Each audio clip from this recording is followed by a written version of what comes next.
주옵소서. 우리를 지켜주실 주님을 기대하며 소망합니다. 살아계신 하나님 감사합니다. 너무나 귀한 날 주님을 예배할 수 있는 특권을 허락해 주시고 주님 앞에 나아갈 수 있는 은혜를 허락해 주시니 감사합니다. 이 시간 고백하는 것은 주님 홀로 영광 받아 주시옵소서.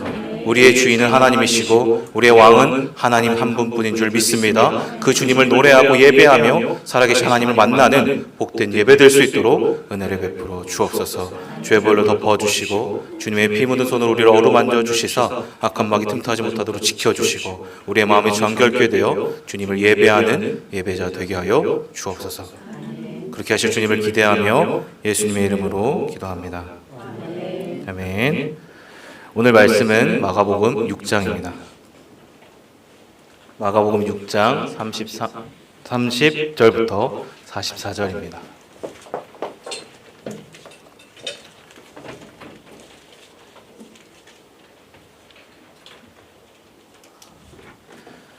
네, 마가복음 6장 오늘은 좀 긴데 그래도 교독하도록 하겠습니다.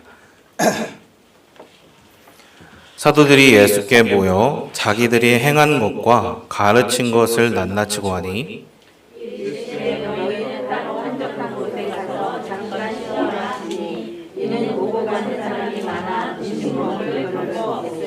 이에 배를 타고 따로 한적한 곳에 갈새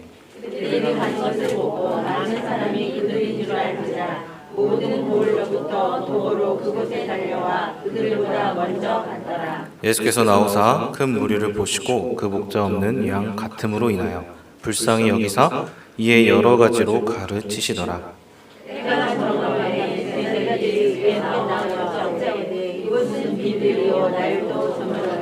무리를 보내어 드루촌과 마을로 가서 무엇을 사 먹게 하옵소서.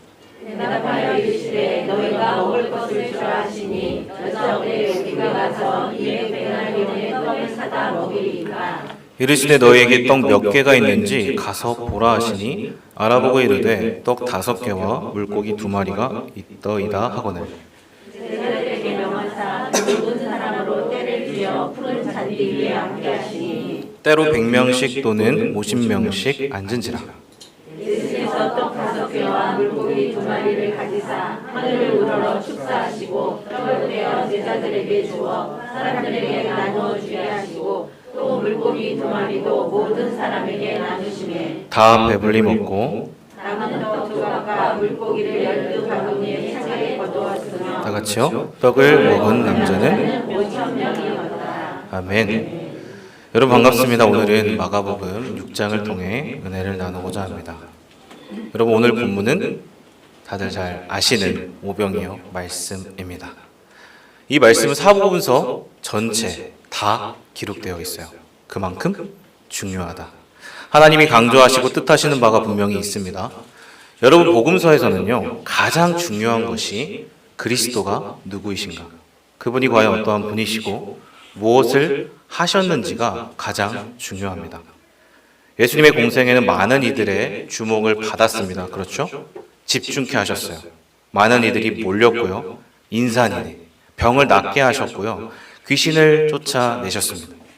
복음을 전파하는 그 가르침에는요 권세가 있으셨어요. 그래서 여러분 오늘 본문 전후를 보시면 이 소식을요 헤롯이 듣습니다. 그리고 두려워하는 장면이 바로 앞에 나와 있어요. 그래서 오늘 본문 병행 9절인 마태복음은 이렇게 고백합니다. 마태복음 14장 13절 다 같이요. 예수께서 들으시고 네, 지금 예수님이요 배를 타고 떠나세요. 그런데 지금 무엇을 하고 떠나시죠? 네, 무언가를 들었어요. 그러니까 여러분 지금 예수님은 무언가를 듣고 떠나셨는데 무엇을 들었을까요? 혹시 아세요? 네, 오늘 본문 바로 앞에 나와 있습니다. 여러분 마태복음과 오늘 본문 바로 직전의 문맥을 보시면 세례 요한이 죽었다는 소식입니다. 자, 뭐라고요? 지금 오병이어 바로 직전이요 세례 요한의 죽음이에요. 즉 오늘 본문의 이야기는 세례 요한의 이야기와 연결되고 있다. 여러분 요한의 참수형은 헤롯의 궁궐에서 있었습니다. 그 궁궐은 당시 이스라엘의 모든 부가 모여있던 장소예요. 그렇죠? 지금 화면이 나오시지만 여기 나오는 헤롯은 헤롯 안티파스입니다. 그렇죠? 지금 네 번째. 평생 로마 황제의 눈치만 보던 인물이에요. 헤롯이 거의 다 그래요.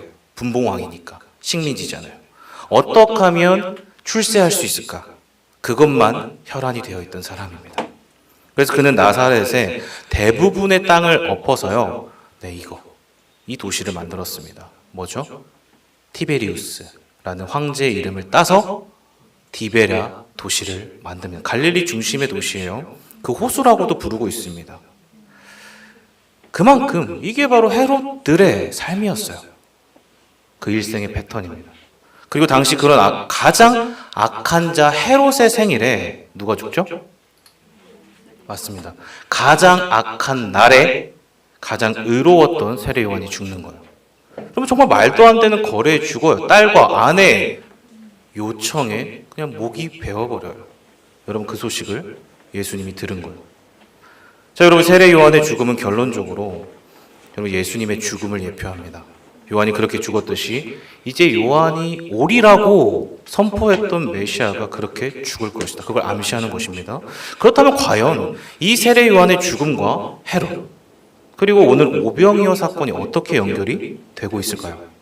그리고 세례 요한이 예수님의 죽음을 예표하고 있다면 이것이 어떻게 오늘 본문과 연결이 되는가? 이걸 살펴보면 끝이에요. 이걸 저와 여러분이 함께 살펴보길 원합니다. 자, 오늘 본문 병행 구절인 마태복음 14장 13절은요. 다시 한번 읽어보겠습니다. 시작. 예수께서 따로 빈들에 가시니 지금 예수님이 어디를 가셨다고요? 따로 빈들에 가셨습니다. 여러분 요한복음 이 병행 구절 오늘 네 곳을 다 볼 건데요. 요한복음에 보면 이곳을 디베랴 호수 건너편이라고 하고요. 누가복음에 보면 벳세다라는 시골 마을이라고 나와 있습니다. 또 화면을 보시면 아까 봤던 거기죠. 위에 밑에가 아니고 위에 벳세다예요. 여기를 건너가신 거예요. 즉 시골의 빈들입니다. 마태, 누가, 요한 모두가 이렇게 기록하고 있어요. 그러니까 여러분 정확하게 무엇과의 대조일까요? 방금까지 얘기했던 헤롯 궁궐과의 대조입니다. 그렇죠? 세례 요한이 일생을 바쳤던 광야로 예수님이 그 빈들로 가시는 거예요. 의도적으로 가시는 거예요. 그런데 그 빈들로 무리들이 따라옵니다. 무언가 허기가 진 것 같아요. 자, 그 내용이 오늘 본문이에요. 34절 다 같이요. 예수께서 그 목자 없는 양 같음으로 인하여 불쌍히 여기사 이에 여러 가지로 가르. 여러분 이제 중요한 것이 나오는데 예수님이 그들을 어떻게 보셨어요? 불쌍히 보셨다. 이 단어가 오늘 본문의 핵심입니다. 여기 불쌍히라는 단어가요 굉장히 중요합니다. 왜? 이들이 목자 없는 양과 같았기 때문에. 여러분 먼저는 그들을 바라보시는 이 예수님의 마음이 중요합니다. 여러분 이스라엘은요 팔레스타인 지형은 양이 목자가 없다. 한마디로 방황을 뜻하는 단어예요. 혼란입니다. 왜냐하면 이 지역은 목초지가 많이 없었어요. 광야가 대부분입니다. 양은 눈이 안 좋잖아요. 스스로 먹을 것을 절대 못 찾아요. 목자가 필요합니다. 즉 목자를 따라가야 사는 거예요. 여러분 목자가 없는 양은 한마디로 비참한, 처참한 상태를 상징합니다. 맹수의 위협이나 스스로 먹이를 구할 수 없기 때문에 결국에는 어떻게 되죠? 죽을 운명이다. 그러니까 여러분 예수님은 정확하게 그들의 삶을 보신 거예요. 이러한 상태. 양과 같이 헤매이고 있는 모습, 큰 무리를 넘어서 그뿐 아니에요. 이스라엘을 넘어서 저와 여러분, 온 인류를 향한 그 상태를 보셨다는 거예요. 여러분 여기 불쌍이라는 단어는 영어로 선교단체도 있어요. 컴패션입니다. 라틴어에서 왔어요. 함께, 패션, 고통을 느끼다. 고통을 받다, 긍휼히 여기다 라는 뜻이에요. 그런데 여러분 가벼운 동정심 정도가 아니라 그 삶에 들어가는 거예요. 고통을 함께 느끼고 그곳에 그 마음에 들어가서 그와 함께 아픔을 느끼는 것입니다. 그래서 여러분 이 단어는 헬라어로는 스플랑크 조마이라고 해요. 몸의 내장, 심장을 가리킵니다. 또 히브리어로는요 라카밈, 혹시 들어보셨어요? 라카밈, 여인의 자궁을 의미합니다. 즉 무슨 말일까요? 하나님의 긍휼하심은요, 여러분 불쌍히 여기심은 그냥 멀리 떨어져서 관망하는 게 아니고요, 실질적이고 피상적인 게 아니에요. 직접적이고 강렬한 하나님의 감정이라는 겁니다. 여러분 몸의 내장이 끊어지는 것입니다. 심장이 파열되고 자궁이 뒤틀려서요, 창자가 끊어지는 고통이에요. 여러분 이게 누구의 고통이셨죠? 예수님의 고통이셨어요. 십자가에서 그분은 심장이 터질 만큼 숨이 쉬어지지 않았습니다. 앞으로 멜라드리니까. 내장이 끊어지는 고통을 느끼셨어요. 죽음을 경험하셨습니다. 여러분 또한 출산해 보신 분들은 아실 거예요. 저는 몰라요. 내 배에 아이가 있다 생생히 느껴지신다고 하시더라고요. 출산할 때 자궁이 맞나요? 뒤틀려서 막 움직인다고 하던데 맞죠? 네. 그 배를 움켜쥐면서, 제가 몰라서 여쭤보는 거예요. 생명을 잉태할 때 느끼는 그 감정은 결코 막연하거나 가볍지 않다는 겁니다. 그래서 여러분 이 단어가 너무 중요합니다. 즉 하나님의 성품의 중심에는요 바로 이 긍휼이 있습니다. 여러분 하나님이 세상을 만드시고 망가진 세상에 당신의 아들을 보내신 이유가 이거라는 거예요. 인카네이션, 성육신이라는 말은 그 이유가 고통 가운데 들어가신다. 시공간을 뚫고 실제로 함께 하시는 겁니다. 스스로 그 긍휼을, 고통을 느끼신다는 겁니다. 여러분 이게 바로 하나님의 긍휼입니다. 여러분 그렇기 때문에 우리가 이 땅을 살아가면서 가져야 할 분명한 기준이 이거예요. 분명한 태도가 이거라는 것입니다. 하나님의 긍휼. 여러분 유능함, 그리고 똑똑함이나 능력이 있으면 좋습니다. 그렇죠. 똑똑하면 좋잖아요. 성공하면 좋잖아요. 하지만 그것만 집중하면 어떻게 될까요? 위험하다는 거예요. 왜? 그것만 집중하면 여러분 결과만을 중요시 하게 됩니다. 그리고 여러분 결과를 중시하다 보면 어떻게 될까요? 그 결과를 위해 수단과 목적이 바뀌어요. 전략, 방법이 정당화됩니다. 그래서 어떻게 되죠? 여기 타락한 인간의 본능과 이를 부추기는 사단이 개입을 하기 시작하면 그때부터는 걷잡을 수 없는, 심각해지는, 모든 게 뒤틀려버리고, 여러분 정상적이지 않은 게 정상적인 것처럼 되는 거예요. 교묘하게 모든 걸 넣습니다. 여기서 모든 조작, 비리, 횡령이 나오는 거예요. 여러분 기사들 보시잖아요. 마치 그게 맞는 것처럼 분위기와 뉘앙스가 이상하게 합리화를 시켜버리고 모든 걸 덮어버려요. 그게 바로 여러분 이 세상의 모습이라는 거예요. 하지만 여러분 저와 여러분은 달라야 합니다. 하나님은 아니라고 해요. 분명히 성경은 오늘 아니라고 말하고 있어요. 분명하게. 우리의 유일한 기준은 불쌍히 여기심. 누구의? 하나님의 긍휼하심에 있다는 것입니다. 여러분 이것이 오늘 본문의 핵심이에요. 오늘 오병이어 전체를 뿌리로 삼고 있는 그 베이스가 이 긍휼하심 때문에 일어났다. 그래서 여러분 우리가 만약에 세상의 가치에 조금씩 타협해서 넘어가기 시작하면요 세상과 똑같이 되는 거예요. 구별이 아니라 그냥 아예 달라져 버려요. 구별되라 말씀하신 하나님의 말씀을 잊어버리고 물살을 거슬러 헤엄치는 게 아니죠. 오히려 그 물살에 휩쓸려가요. 똥인지 된장인지 모르고 빛인지 어둠인지 이게 소금인지 곰팡인지를 구분을 못하는 거예요. 힘이 없습니다. 거룩한 능력을 상실한 생명력이 없는 빈 항아리와 같은 모습이라는 거예요. 이게 무엇일까요? 변질입니다. 성화가 아니라 변화가 아니라 악화. 우리가 계속 악해져 간다는 거예요. 사랑하는 여러분, 하나님의 긍휼하심으로 철저히 구별되시길 바랍니다. 나는 무엇을 따르고 있는가 생각해 보셔야 돼요. 무엇을 기준으로 삼고 있는가. 여러분 긍휼은 결코 결과와 성공에 연연해 하지 않습니다. 오히려 과정에, 오히려 마음에 집중을 한다는 거예요. 여러분 영적인 세계는 너의 마음을 지켜야 돼. 너의 시선이 지금 누구를 향하고 있는가? 그 하나님의 마음을 말하고 있습니다. 언제나 그래요. 여러분 잃어버린 양을 찾으러 다니는 예수님은요 누가복음에 나옵니다. 결코 숫자, 경영의 논리가 아니었어요. 그걸로 판단하지 않으십니다. 세상이 볼 때는 절대 말이 안 되는데 예수님의 눈에는 그렇지 않다는 거예요. 여러분 우리 주님은요 오직 잃어버린 한 마리 그 양을 위해 전부를 거시는 줄 믿습니다. 목숨을 거세요. 한 영혼을 위해 하루 종일 찾아다니는 분이세요. 이게 바로 하나님의 긍휼. 즉 하나님은 저와 여러분의 모든 고통, 아픔을 알고 계시고 보고 계시고 찾아오셔서 만지시고 안아주시는 분이십니다. 실제로 함께 하세요. 그래서 여러분, 이 긍휼이요, 오늘 본문의 가장 중요한 기초가 되는 이 긍휼이 오늘 본문에 어떻게 드러나고 있는가, 이게 오병이어 사건을 주축을 이룬 핵심이에요. 자, 보겠습니다. 오늘 본문 35절 다 같이요.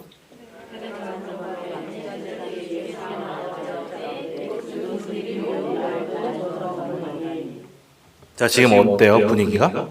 때가 저물어 가고 빈들이요, 날도 저물어 가요. 아무것도 없습니다. 시간과 장소가 지금 모두가 어두워요. 절박해요. 쓸쓸한 분위기입니다. 여러분, 곧 어둠이 닥치는 시간. 그런데 이때 제자 중 한 명이 이렇게 얘기해요. 자, 36절 다 같이요. 무리를. 자, 여러분, 이 제자들의 말 어때요? 괜찮은 것 같습니다. 그냥 보면. 그렇죠? 아니, 오히려 괜찮은 것 같아요. 왜? 지금 아무것도 없어요. 빈들이고 먹을 것도 없어요. 사람은 많아. 우리는 할 수 있는 게 없으니까 주님 알아서 보내게 합시다. 그게 맞는 것 같아요. 그래야 덜 고생하니까. 하지만 여러분, 자세히 보면 이들에게 무엇이 없죠? 방금까지 말했던 앞서 말한 주님의 긍휼이 없습니다. 주님의 마음이 없어요. 왜? 흩어지면 알아서 하겠지. 이게 누구의 논리예요? 하나님이 아니라 세상의 논리입니다. 경영과 조직의 원리, 가치, 효율을 따지는 거예요. 하나하나 다 챙기면 아무런 이익이 없어요. 사역을 할 수가 없어요. 지금 프로그램을 돌려야 되는데 만약 교회로 치면 안 되는 거예요. 남는 게 없어요. 수익성이 없으니까. 효율이 안 되니까. 그러니까 각자 먹고 오라 하자. 그러면 해결이 되겠지. 제자들이 생각한 것입니다. 하지만 하나님의 마음이 그렇지 않았다는 거예요. 그래서 예수님이 이렇게 말하십니다. 37절 다 같이요. 대답하여 이르시되,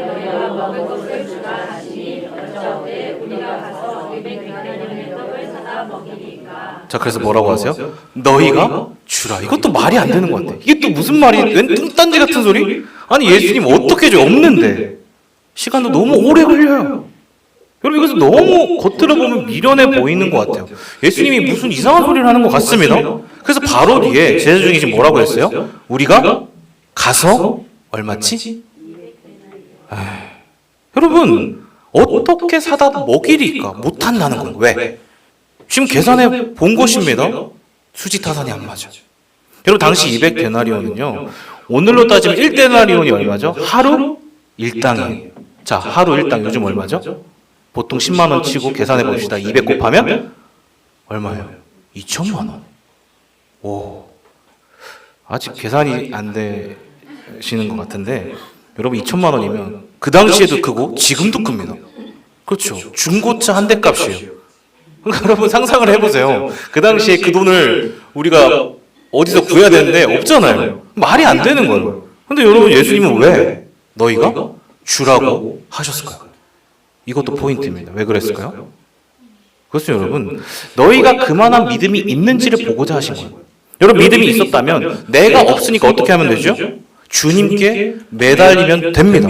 여러분, 예수님께 매달리면 모든 복의 근원이 누구세요? 모든 물질의 근원이 예수님이시니까 주님께서 주시는 거예요. 그런데 제자들이 모르는 거예요. 예수님께서 죽는 날까지 모르던 게 제자들입니다. 그래서 심지어 오늘 병행 구절인 요한복음을 보시면 6장 마지막 똑같은 본문이거든요. 제자들이 이렇게 말하고 있어요. 자, 요한복음 6장 60절입니다. 다 같이요.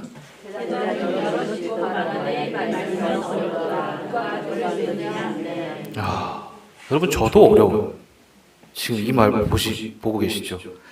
역시 우리 기대를 저버리지 않습니다. 어렵대요, 제자들. 그러니까 여러분, 진리는 심플한 거. 자, 뭐라고요?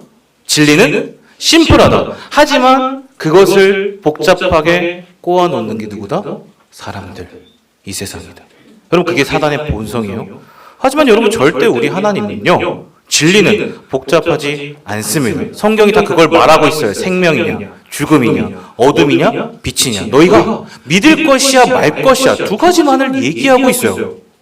하지만 세상이 다르게 말하는 거예요. 타락한 인간의 이성은요, 자꾸만 복잡하게 합니다. 혼란스럽게 해요. 여러분, 어렵게 하는 걸 멋있다고 말하는 거예요. 세상이 그래요. 그게 있어 보이는 것처럼 착각하게 하고요. 하지만 여러분, 그게 아니라는 거예요. 여러분, 오늘 제자들이 그러한 모습입니다. 세상의 논리에 물들어 있어요. 그래서 여러분, 지난 한 달 동안 나누었던 요한복음의 모든 내용을 한번 떠올려 보시라는 거예요. 어떻습니까? 계속 그래요.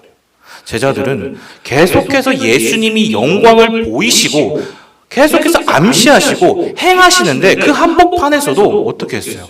누가? 그냥 자리 다툼을 하고요. 잠만 자고 있어요. 깨어있으라는 주님의 마음을 깨닫지 못합니다. 이게 바로 저와 여러분의 모습일 수도 있다는 것입니다.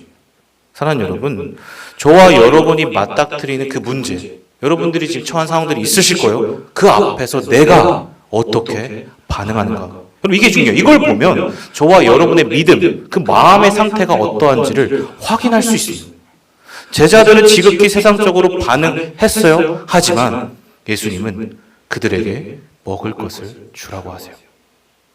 즉, 그 문제를 회피하지 말고 그 상황에 직접 뛰어들라는 것입니다. 다른 방법을 찾지 말라는 거예요.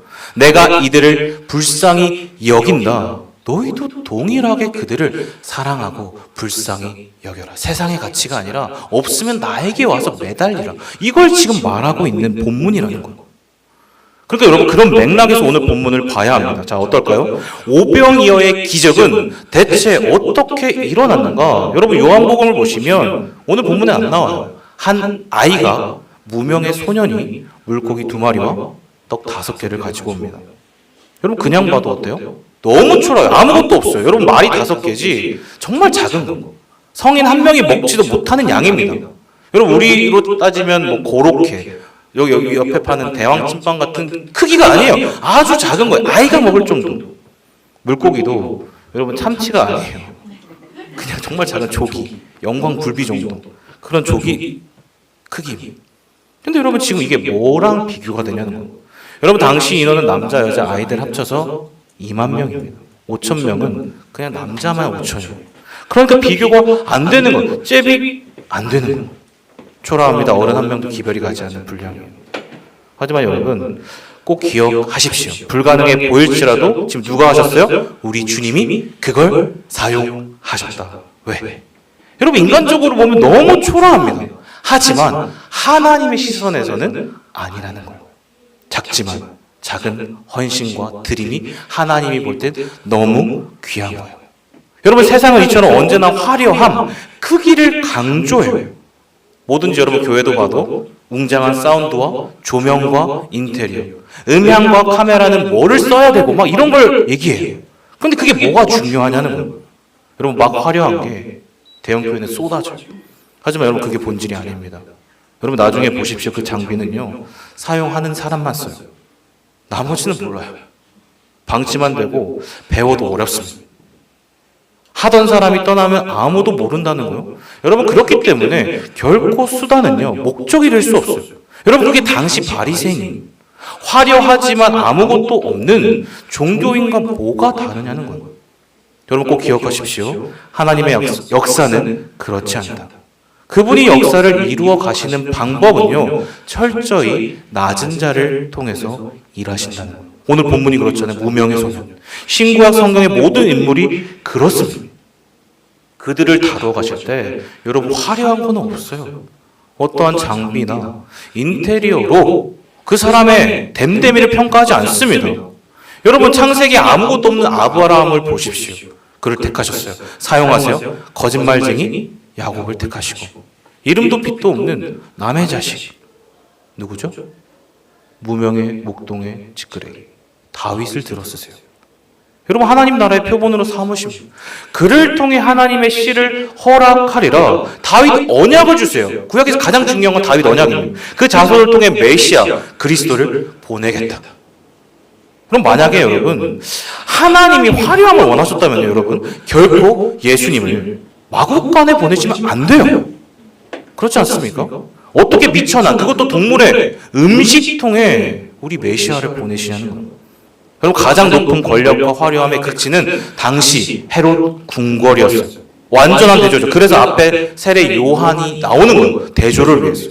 모든 힘의 논리를 상징하는 헤롯입니다. 로마 황제였어요. 그가 지금 누구를 죽였다? 세례 요한을 죽였다. 여러분, 이 자체로 너무 어둡지 않습니까? 여기에 어디 화려함이 있냐는 거예요. 어디 겉으로 뛰어난 무언가가 있나요? 없어요. 그의 길을 예비하라 진리만을 선포했던 자가 요한이요, 하루아침에 죽어요. 왜?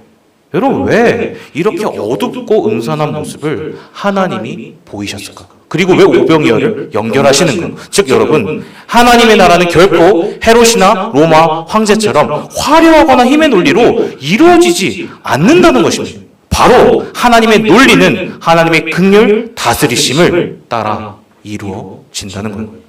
여러분, 믿으십니까? 이 사실을 보여주는 것. 절대 이 세상과는 다를 것이다. 같지 않을 것이다. 그래서 여러분, 예수님이 아기로 오신 거예요. 여러분, 말이 안 되죠. 상상을 해보세요. 그 당시 그리스 로마 신화, 제우스, 헤라클레스 얼마나 우락부락해요. 미켈란젤로, 그분이 표현한 것처럼 근육질 조각상처럼 예수님이 오셔도 돼요. 왜요? 만왕의 왕이잖아요.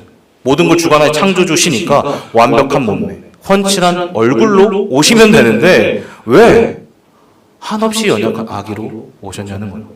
그것은 여러분, 하나님의 나라는 결코 숫자와 외형의 논리가 아니라는 것입니다. 그러니까 여러분, 오늘 오병이어는 또한 제자들의 모습을 통해 저와 여러분의 모습을 보여주고 있어요. 자화상입니다. 여러분, 우리의 모습을 보여주는 거예요. 우리도 제자들과 똑같다. 갈릴리의 어부로 시작했어요. 시골 출신. 아무것도 없는 그들을 하나님 쓰십니다. 그 베드로가 여러분 사도행전에서 어떻게 변화되었냐는 거예요. 여러분, 하나님의 영이 임하자 귀신이 떠나고 어떻게 이렇죠? 병든 자가 치유받고 기적이 일어나. 여러분, 이것은 베드로가 아니라 그 사람과 능력과 뛰어남이 아니라 그 베드로에게 임한 하나님의 능력이, 성령 하나님이 하신 것입니다. 복음의 능력이 그렇다는 거예요. 영향력, 폭발력. 모든 믿는 자에게 구원을 주시는 하나님의 무엇이죠? 권능이라는 거예요. 저와 여러분도 동일하다는 것입니다. 여러분, 다음 세대도 동일해요. 지금 저와 여러분이 아이들을 바라볼 때 뭔가 힘들어 보이고 어려워 보여, 뭔가 소망이 없는 것 같지만 여러분, 그것은 우리 생각이에요. 거기에 연연하지 말라는 건 왜? 그 안에 잠재된 하나님의 가능성을, 그 하나님의 소망을 보라는 것입니다. 여러분, 그 알맹이를 내가 아니라 하나님이 바꾸어내시고 끄집어내시면 어떻게 되죠? 이 세상이 결코 감당할 수 없는 하나님의 사람이 되는 거예요. 여러분, 믿으십니까? 하나님이 하시는 거예요. 하나님의 사람이 되는 거예요. 왜? 성령께서 하시니까. 그래서 여러분, 무명의 소년이 드린 거예요. 순수하게. 지금 아무것도 가능성이 없네, 불가능하네. 하지만 그 주님께 드리면 어떻게 된다? 기적이 일어나겠지. 소년이 드린 거예요. 그래서 여러분, 기적이 일어납니다. 요한복음 6장 5절이면 다 같이요.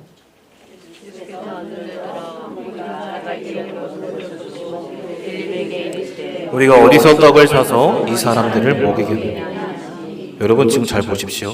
예수님은요, 불가능한 상황을 절대 방법으로 해결하지 않습니다. 자, 그럼 뭘로 해결하세요? 지금 제가 따옴표를 해놨어요. 어디서 먹이겠느냐. 여러분, 바로 장소를 물어보세요. 장소를 기억나게 하십니다. 어느 장소? 언제 장소요? 출애굽.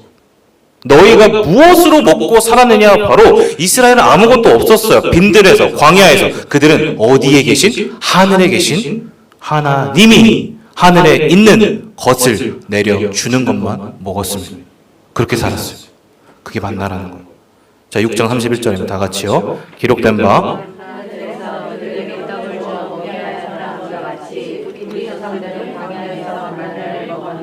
자, 분명히 그렇습니다. 즉, 너희가 이것을 기억해야 돼. 어디에서 먹었는지를 기억해. 이 땅이 아니라 하늘에서 주신 하나님을 보라는 것입니다. 이게 바로 불가능한 현실을 해결할 수 있는 키라는 거예요. 그래서 여러분, 예수님이 묻습니다. 어디서 먹여야 하겠느냐. 바로 그 떡은 하늘에서 내려와야만 한다. 그 하늘을 기억하라는 거예요. 그 하늘의 떡이 누구죠? 맞습니다. 바로 참 생명의 떡이신 예수 그리스도이신 줄 믿습니다. 6장 32절 35절에 이렇게 증언해요. 이것을요, 다 같이요. 예수께서 모세가 너에게 하늘로부터 떡을 준 것이 아니라 내 아버지께서 너에게 하늘로부터 참떡을 주시나니 예수께서 이르시되 나는 생명의 떡이니 내게 오는 자는 결코 줄이지 아니할 터요 나를 아멘. 분명히 그렇습니다. 보시면 그냥 떡도 아니에요. 참떡. 여러분 왜 참떡일까요? 다른 건 다 가짜 떡이라는 거예요. 장차 오실 오늘 본문에 예수 그리스도 자신을 예표하는 것이기 때문에 유일해야 돼요. 참떡이어야 돼요. 생명의 떡이어야 됩니다. 그래서 여러분 그 떡이요, 물고기가 주님께로 옮겨지자 뭐가 일어나요? 기적이 일어나는 거예요. 왜? 그 떡의 근원, 참 생명이 주님께 있어요. 떡의 문제, 생명의 문제, 우리가 그토록 힘들어하고 어려워하고 좌절하는 그 문제가 실체, 그 모든 걸 해결할 수 있는 실체에게 간 거예요. 그러니까 모든 허기와 메마름을 주관하시는 창조주 하나님께 그 모든 게 옮겨진 거예요. 그러면 해결되지 않을 게 있을까요? 없다는 것입니다.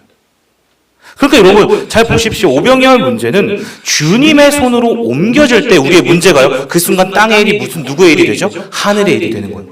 그러니까 여러분 어떠한 문제보다 중요한 것은요, 내가 누구와 연결이 되어 있는가. 이게 중요합니다. 여러분 우리가 하나님과 연결이 되면 게임 끝이에요. 왜? 내가 움켜쥐면 답이 없습니다. 그건 사람의 일이잖아요. 사람은 불완전합니다. 하지만 우리 하나님은 불완전하지 않으십니다. 그것을 주님께 매달리면 그때부터 그 문제는 하나님의 영역이 되는 거예요. 하나님이 책임져 주시는 것입니다. 그러니까 여러분 지금 한번 생각해 보세요. 나에게 지금 어떠한 문제가 있지? 내 앞에 어떤 고통과 아픔과 상황이 나를 짓누르고 있지? 누가 나를 힘들게 하고 있는가? 그렇다면 여러분 그러할수록 주님께 어린 소년처럼 매달려 보십시오. 땅의 것으로 복잡하고 힘들다면 그럴수록 엎드려 보세요. 그러면 하나님이 하십니다. 그때부터 하나님이 책임져 주세요. 왜? 완전한 하나님이시니까. 확실한 하나님이시니까. 분명한 하나님이시니까. 우리를 헷갈리지 않게 하세요. 분명하게 하세요. 명확하게 우리의 마음을 정리해 주실 것입니다. 하나님 질서의 하나님인 줄 믿습니다. 그래서 여러분 오늘 오병이어는 결코 여러분 이게 포인트도 단순한 육체의 필요를 채우는 게 아니에요. 여러분 이해가 되십니까? 더 근본적인 상징이라는 거예요. 자 41절 다 같이요. 예수께서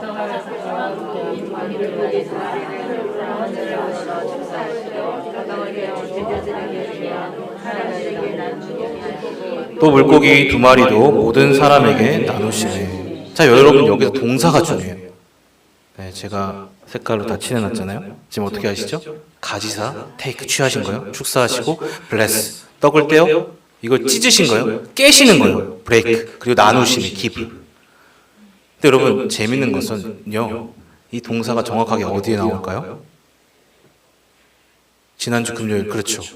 얘기했습니다. 6월절 최후의 만찬 성만찬에서 똑같이 말씀하세요. 동일한 단어를 사용하십니다.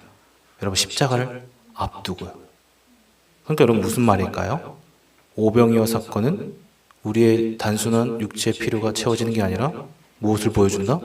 예수님의 죽으시는 사건, 예수님이 십자가에 달리시는 사건, 그곳에서 무엇을 하시는가, 무엇을 누구를 위해 무엇을 하시는가를 보여주는 상징입니다. 어떻게 우리를 위해 자기 살을 찢으실 것인가, 어떻게 우리를 위해 자신의 피를 흘리실 것인가, 여러분 그걸 보여주는 거예요. 그래서 여러분 요한복음 이걸 표적이라고 합니다. 네 번째 표적.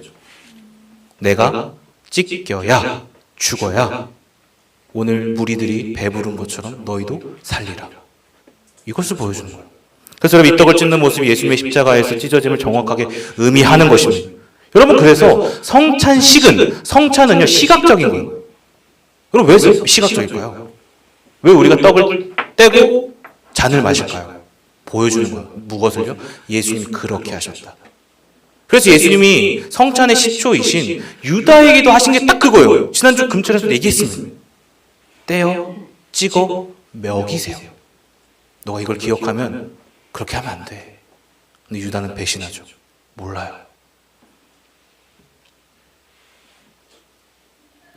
그래서 표적에서 영광으로 넘어가는 그 한복판에 요한복음을 보시면 제자들의 발을 씻기심으로, 화면을 한번 보여주세요. 요한복음은 육신에서 들림받아 표적에서 영광으로 예수님의 죽음과 부활을 보여줍니다. 그 한복판에 세족식을 보여줘요. 여러분, 그 세족식은 단순히 제자들의 발을 씻기는 게 아니라 구약의 제사가 완전히 성취되는 것을 말한다고 했습니다. 모든 허기와 결핍이 해결되는 거예요. 참 성전이 물리적인 게 아니라 이 땅에 내려오는 거예요. 이해가 되시죠?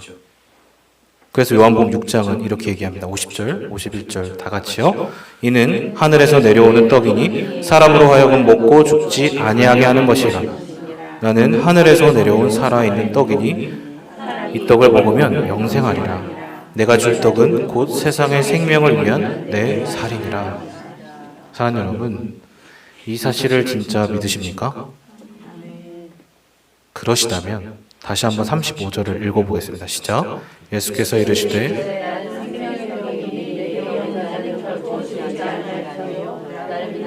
영원히 목마르지 아니라.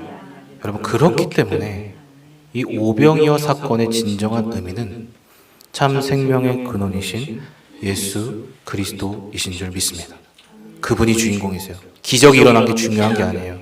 그분을 보라. 그래서 표적입니다. 가리키는 거예요. 상징이에요. 예수님의 죽음이 이렇게 될 것이다. 그래서 42절은 그 결과를 이렇게 말합니다. 다 같이요.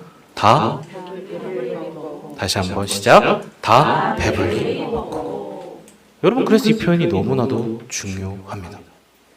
왜 그럴까요? 예수님을 만나니까 모든 나의 결핍이 채워지는 거예요. 죽은 영혼이 살아나는 거예요.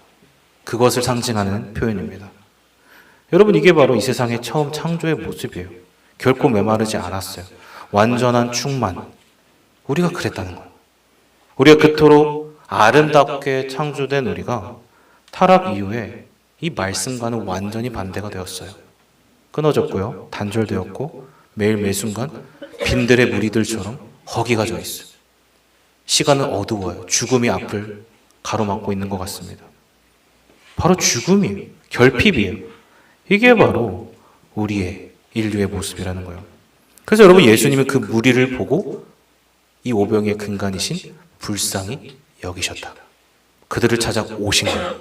그들이 허기져서가 아니라 정확하게 우리의 근원적인 모습이 창조의 부재인 거예요. 끊어져 있는 거예요. 그 모습을 보시고 안타까워하신 거예요. 즉, 여러분, 이 본문의 배부름이 무엇입니까? 그 모든 결핍이 사라지는 것입니다. 완전히 회복돼서 하나님의 나라가 도래한 거예요. 깨어진 관계가 회복되는 것입니다. 하나님이 하나님이 되시고요. 나는 그의 백성과 자녀로 돌아가는 완전한 혼인잔치로 비유하자면 잔치가 회복되는 거예요. 끊어진 기쁨이 회복되는 거예요. 왜? 잔치의 중심이 포도주가 하나님이시는 예수 그리스도 그 피가 되고 언약의 피이시기 때문에 그것을 마시면 나는 목마름이 없습니다. 비어 있을 수가 없어요. 내가 있어야 할 근원적인 뿌리로 돌아가는 것입니다. 사랑하는 여러분, 예수 안에 있으면 충만한 줄 믿습니다. 그분이 복의 근원이시고 우리를 진정으로 채우시는 분이기 때문이에요. 여러분, 그 생명의 떡을 기억하십시오. 보십시오. 맡기시고 매달리세요. 그러면 그 생명의 주님이 저와 여러분의 긍휼히 여기실 거예요. 그렇기 때문에 우리의 인생이 아무리 빈들이어도, 시간이 아무리 어두워도 괜찮습니다. 때가 저물어도 일어날 수 있는 거예요. 왜냐하면 그때 우리 주님이 우리를 외면치 않고 그 자리에 함께하고 계세요. 그러면 빈들은 무성한 열매를 맺는 거고요. 어둠은 생명으로 빛이 되는 것입니다. 여러분, 부디 바라기는 그 주님을 의지하며 이번 한 주도 능히 승리하시는 복된 모두 되시길 예수님의 이름으로 축복합니다. 아멘. 함께 결단하면서 주님 앞에 나아갔으면 좋겠습니다.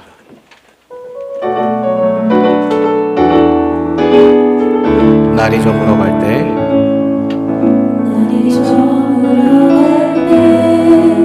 빈들에서 멀을 때 그때야 하나님은 내 이름을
살아계신 하나님이 이 자리에 함께하고 계시고 우리의 마음을 밝히 비추어 주시는 줄 믿습니다. 그 하나님이 지금 우리에게 분명하게 말씀하고 계세요. 너희의 지금 마음이 어떠하냐? 여러분, 참 쉽지 않습니다. 지난 한 주와 오늘을 돌아봐도 좋은 것보다는 힘들고 어렵고 좌절과 낭만과 낙심과 슬픔과 아픔과 고통의 현실인 것 같아요. 참으로 쉽지 않습니다. 우리가 곧 그 빈들의 모습인 것 같아요. 시간은 너무나도 어두워서 칠흑 같은 새벽을 지나는 것 같습니다. 하지만 여러분 꼭 기억하십시오. 그 새벽은 아침을 알리는 경종인 줄 믿습니다. 분명히 아침이 온다는 거예요. 생명이 일어난다는 거예요. 왜? 하나님이 오늘 본문을 통해 말씀하십니다. 내가 너희를 불쌍히 여긴다. 창자가 끊어지고 심장이 터질 것 같은 아픔과 고통 가운데 내가 너희를 위해 죽었다. 왜? 사랑하니까. 너희를 긍휼히 여기니까. 여러분, 이게 구약에 있는 라카밈, 헤세드라는 거예요. 하나님 차원에서 하나님이 약속하신 하나님의 주권적인 사랑입니다. 절대 누구도 끊을 수가 없어요. 하나님만 할 수 있다. 여러분, 그 사랑을 기억하고 바라보면요, 모든 문제는 해결이 됩니다. 해결되지 않을 게 없어요. 왜? 하나님이 하시니까. 하나님의 나라는 하나님께서 하나님의 방법으로, 때로 하나님의 약속으로, 그 사랑으로 이루어 가시는 줄 믿습니다. 여러분, 그 사실을 기억하며 기도합시다. 하나님, 이 시간 빈들에 있던 그 무리들을 바라보시고 죽어있는 그 영혼을 불쌍히 여기서 외면치 않으시고 다가가셔서 찾아가셔서 만지시고 구원을 허락해 주신 그 주님의 십자가의 사랑을 기억하길 원합니다. 나 같은 죄인을 살리려 이 땅에 오신 그 불쌍히 여기심과 긍휼하심이 다른 누군가가 아니라 나를 위해, 나의 가정을 위해, 우리 교회를 위해 그러하신 줄 믿사오니 주님 이 시간 그것을 깨닫는 은혜가 있게 하여 주시옵소서. 나의 시선이 땅이 아니라 하늘을 바라보게 하시고 하늘에 계신 그 주님을 만날 수 있는 복된 자리 되게 하여 주시옵소서. 우리 주여 한번 부르고 그 불쌍히 여기시는 하나님을 바라보길 원한다고 함께 기도하는 시간 갖겠습니다. 주여, 하나님 아버지 감사합니다. 이 시간 그 주님의 불쌍히 여기심과 긍휼하심을 바라보길 원합니다. 하나님, 우리를 불쌍히 여겨주시옵소서. 여전히 앞을 헤매이고 있는 양과 같은 존재가 저희는 여전히 연약합니다. 하나님이 아니라 나의 결정과 나의 선택과 나의 기준을 따라 살아가고자 하나님, 저를 불쌍히 여겨주시고 오늘 무리들을 찾아오사 빈들에 있는, 시간이 어두워 헤매이고 있는 그들을 외면치 않으셔도 하나님 아버지의 사랑을 보게 해주시옵소서. 하나님은 결코 화려함이 아니라 낮은 자와 낮고 낮은 자, 하지만 주님을 간절히 바라는 무명의 소년의 믿음을 보시는 줄 믿사오니 하나님, 우리의 마음과 생각을 하늘의 시선을 두게 하여 주시고 하늘에 내려주신 그 만나와 같은 생명의 떡이신 예수 그리스도를 바라보게 도와주시옵소서. 그 주님을 보게 해주시옵소서. 그 주님을 경험케 하여 주시옵소서. 하나님, 당신을 바라보며 하나님 당신을 의지합니다. 우리의 연약함이 아니라 주님을 보게 해주시고 하나님을 바라보게 도와주시고 그 주님의 영광을 보게 해주시고 주님이 죽기까지, 살을 찢기까지 나를 사랑해 주시고 안아주시고 용납해 주시고 그 주님을 바라볼 수 있도록 아버지 은혜를 베풀어 주시고 아버지 은혜를 베풀어 주시고 하나님, 우리를 불쌍히 여겨주시옵소서. 긍휼로 덮어주시옵소서. 끊어진 당하고 끊어진 잔치가 회복되고 주님의 온전한 관계가 회복되고 주님의 품으로 들어갈 수 있도록 도와주시옵소서. 하나님의 임재 가운데 들어갈 수 있도록 도와주시옵소서.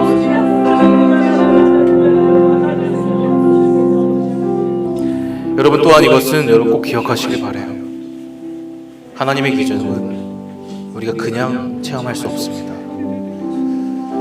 여러분, 무명의 소년이 바로 그러한 모습이에요.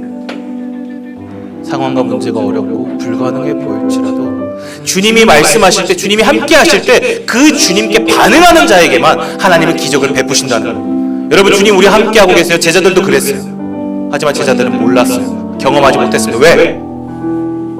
반응하지 못했거든요.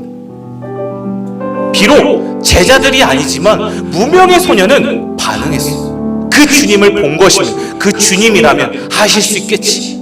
나의 배고픔보다 주님께 드릴 때 기적이 일어나고 주님께서 해결해 주시겠지. 그 자그마한 믿음과 헌신이 그 기적을 일으켰다는 겁니다. 여러분, 우리 앞에도 그러한 어려움과 문제가 있습니까?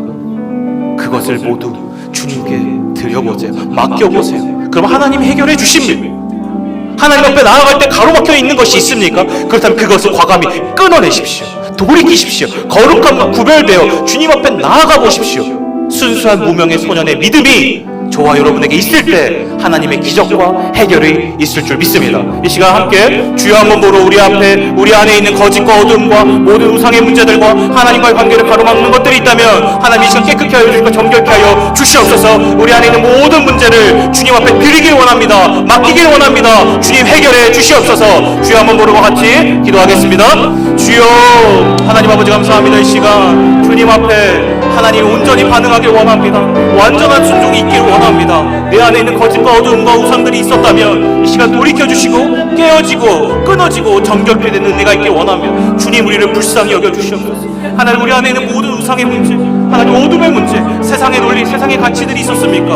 하나님 돌이켜주시옵소서. 깨끗게 해주십시오. 주님께 맡길 수 있는 과감함과 담대함을 허락해 주시옵소서. 주님께 맡기길 원합니다.